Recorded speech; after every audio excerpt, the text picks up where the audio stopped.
Hello everyone, I'm Nini FC, this is Blue Lines TV. Welcome to the match preview of our game tomorrow against Liverpool, you guys. Can we make it 2 wins out of 2? Hopefully, you guys know how the structure is. I'm going to be talking about the press conference. I'm going to be telling you guys my predicted lineup that I think SARRI'S going to make. I'm going to be talking about Liverpool and the threat they're going to pose us tomorrow.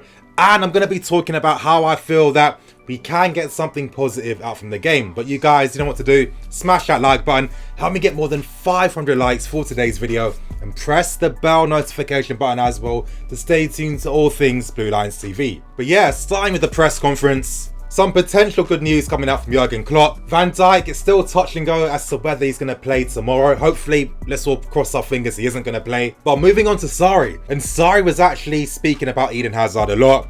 And he's saying all the right things that you want to hear from the manager. And it's such a far cry from guys like Mourinho and Conte, who never used to speak like this of Eden Hazard. You know, Sarri, as I've been saying in videos, you know, yesterday's 5 talking points video, make sure you watch that if you haven't.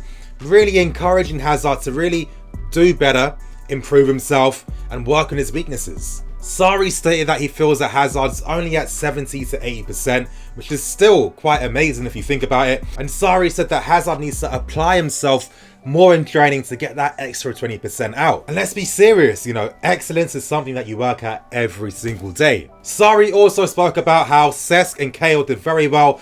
And you have to remember, it's the first 90 minutes these guys have played for a very long time. So it was understandable why Cesc got tired near the end and his performance went down a bit. Cahill was actually decent against Liverpool, I can't lie. But Sarri also mentioned that it's still touch and go in regards to whether Pedro is going to play and if Rudiger's going to play as well. But something tells me that I think that both of these guys will play tomorrow. It's natural that the manager is not going to let Jurgen Klopp know that these two guys are back, because Jurgen might have a different tactical plan, who knows. So if this stuff happens in football, it's natural. And this segues in nicely to the predicted 11 part of this video. Now, you guys, you can see my lineup on the left hand side to me. I've gone for Rudiger and Pedro in the team because I think that Sarri's bluffing. Of course, the main guys are back. Luiz, Kepa, Jorginho. We're going to have Kante and Hazard starting this game. And I think that Marcus Alonso is obviously going to be playing against them as well. Now, up front, I have gone for Olivier Giroud over Morata because I think that the fact that we never saw him play a few days ago really tells us that he's going to be starting that game, and it's going to be really interesting for Giroud. I think that, you know, let's say if Van Dijk is potentially fit for the game tomorrow, that can cause us a lot of issues because, you know, even though Giroud, I mean, the one benefit of Giroud is his hold-up play. He can actually link up and he can build attacks with him. But other than that, he is a bit static. He doesn't move as much. And he can be one-dimensional at times. So if you're a good defender or you're feeling confident, you can overpower him. And you can just imagine just how aggressive Van Dijk could potentially be if he is fit for that game. But I think that obviously it's the risk we have to take because Morata, you can't even play a pass of the guy right now. So it's kind of like playing with 10 men with Morata in the team. So hopefully Giroud's going to have a great game tomorrow. Now, Pedro isn't in my lineup. Something tells me that he might not be fit, but I think that he is going to play a part in the game. So I wouldn't be surprised if, number one, he does start and then he's taken off in the 60th minute. Or if he does come on as a substitute for like half an hour to go. But you guys, let's be serious. When it comes to this predicted 11 part of the video, it's always the easiest thing. And this is why I don't make this a separate video anymore, because it does get kind of repetitive. It does get boring. And we know what our full strength team is right now. So we're not really going to see too many surprises as the season goes on. Now, you guys, getting into the tactical discussion part of this video, starting with Liverpool, they're going to be a different team to what we faced a few days ago. Number one, Alisson's going to be returning. Alisson is one of the best ball-playing goalkeepers in the world, and his ability to find anyone from anywhere on the pitch with his accurate, quick passes is going to make a massive difference. And we know that Liverpool likes to play a lot of direct, vertical passes to their front three players. And with someone like Alisson in goal, he's only going to find these guys with even more accuracy. So I'm not going to be surprised. And this does make it quite interesting in terms of our pressing game, because normally, you know, you want to force opposition goalkeepers to play the long pass because you're hoping that your defenders are going to win the ball. But with someone like Alisson, because he's so accurate with his goal kicks and his passing, he kind of negates that. So that's going to be interesting to see. We can't forget how potent Liverpool will be out wide. You know, Salah will be starting, Mane, and of course you have Robertson, who's showing so far that he is one of the best left backs in the Premier League so far, so credit to him. And obviously with TAA on the right hand sides, and with both fullbacks, They're comfortable carrying the ball, they've got a lot of pace, they're very direct, and they're very aggressive fullbacks, so they don't necessarily need someone to create space for them before they feel confident to push forwards. Now moving on to Liverpool's front three, Firmino playing. Firmino is going to be really interesting in this game. Now, number one, he complements Liverpool's front three perfectly. You know, his ability to drop deep, to lead the line, and to create space for the two wide players. And Firmino is going to have a very tactically demanding game to play tomorrow because he's going to have to lead the press. He's going to have to be very intelligent. I was making the point that he creates space for Salah and Mane, but how exactly does he do that? Well, what he likes to do is he likes to position himself between opposition defenders. So for example, he'll position himself in between Rudiger and Luiz because he wants to occupy those guys. Because once you occupy them, they can't really leave their position.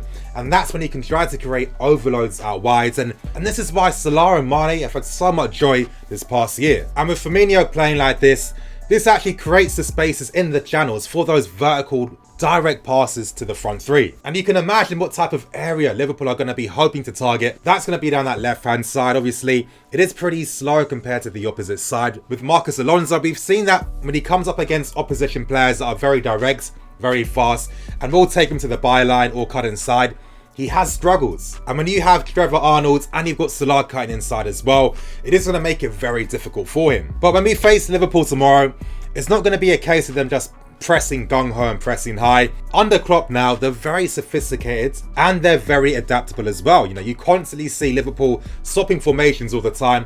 If you cast your mind back to the match preview for the Carabao Cup game against Liverpool, I was saying that when they were playing Southampton, tactically they were very flexible and very diverse. Of course, they started off using a 4-2-3-1 with Shaqiri in the middle, Firmino on the left, Mane on the right and Salah up front. But as the game went on, they did shift to a 4-3-3 seamlessly as well.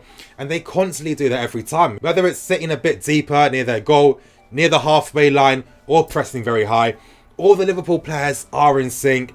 And it is going to make it very difficult. But anyway, you guys, you know, I can imagine that you're thinking that Liverpool's going to be impossible. Don't give up hope just yet. Yeah, I know that I've been talking about Liverpool for too long, but I wanted to paint the clearest picture for you guys to really understand how the game should develop tactically. Now, moving straight on to us, we have some advantages. Not only will Kante and Hazard be starting, I've been talking about this already in the opposition preview, so make sure you do watch that. But we've got Rudiger, Luiz, Jorginho and Kepa. With Kepa, we've got a goalkeeper that can find people anywhere on the pitch.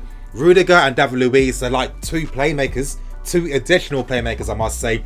Fantastic passing range. You feel so comfortable when these guys play out from the back. They're press resistant as well. They play the passes quick. And with Jorginho as well, sitting deep to dictate the game and collect the ball, we're definitely not going to struggle as much as we did in the Carabao Cup game in the second half. And even if Firmino, let's say he's trying to press Jorginho and man mark him, we've got Kovacic who will just drop deeper. And we've got N'Golo Kante who just doesn't lose the ball. So that's going to help us really relieve a lot of Liverpool pressure when it does come at times. And I feel that we should be able to be pretty press resistant against them. Now, talking about Kante for a second, for some reason, again, I haven't really understood why people feel that he shouldn't be playing in his position. I mean, he is playing as a ball-winning midfield player. Of course, you know, with how we are naturally offensive right now, he is going to be in the opposition area even more. So Kante is only going to get better when it comes to being more confident in front of goal. But he's shown with this movement that he is okay to get inside the box and he is comfortable with that. So over time, he's only going to get better. But with Kante, he gives us that ability to win the ball in the opponent's half, which is going to be crucial against Liverpool because once you win the ball off them, you're going to have spaces between the lines, and we've seen what Eden Hazard does. It's not the first time this season we've seen Hazard having fun. I mean, it was like this in his debut against Huddersfield. It was like this against Arsenal as well. He has it all the time. Hazard's one of the best players when it comes to playing in that space, and he's been so effective in those areas. And with Liverpool, this is why I feel that they will be looking to sit back at times and look to play more on the counter-attack. This is why our use of possession is going to have to be key tomorrow, because we need to make sure we can get our fullbacks out wide. We know we attack down the left-hand side a lot, so Marcos Alonso needs to be adventurous and he needs to get forward at times, because when he does, that means that Hazard does have options available, and that's going to force back Salah and it's going to force back TAA. But with how this game is potentially going to go, I think that we are going to be pretty good when it comes to keeping possession of the ball, because we've got three midfield players that just don't lose easy possession, and I feel that We should be able to create spaces between the lines for Hazard, Pedro and Willian to have fun. And it's going to come down to Giroud, but I think that because Liverpool won't be parking the bus like you've seen teams like West Ham do and other teams, he's going to have more joy when it comes to linking up. And I think that that ability for Hazard to have someone to do layoff passes with and to run off as well is going to be crucial. And I think that, again, when it comes to this game tomorrow, I've spoken about both teams. Even though I can see what Liverpool will do, and I can see what we can do as well, it's going to come down to who's the better team.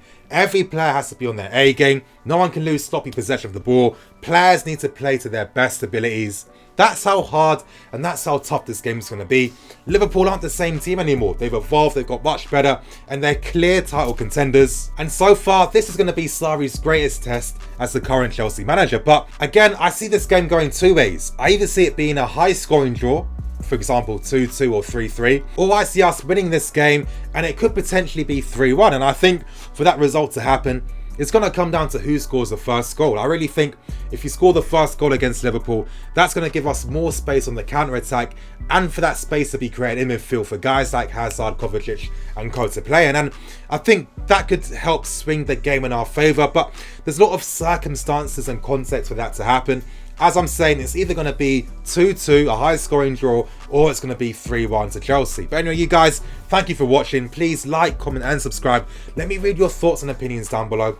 Don't forget to watch my opposition analysis video with Ben Might Say. He's a Liverpool YouTube channel. Very objective, very good. If you guys want to get even more context and understanding of how Liverpool play.